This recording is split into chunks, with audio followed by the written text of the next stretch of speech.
জেলা প্রশাসনের সিনিয়রই আছে। আপনারা যদি সংসদে আপনাদের সবাই রাখেন, অফিসে রাখেন, তাহলে পরে সুনামগঞ্জ ঝাড়ু সারা দেশে পরিচিতি হবে। আমরা সবার শেষে যে নিয়ে আছে সুনামগঞ্জ 5 আসনের মাননীয় সংসদ সদস্যকে সংবর্ধনা জানাই।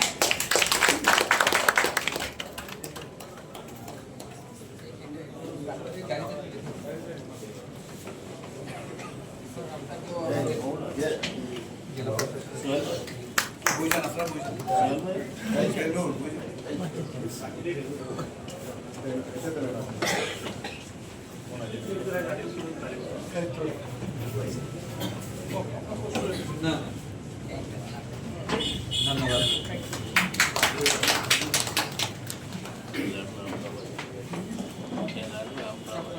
যদি রাখেন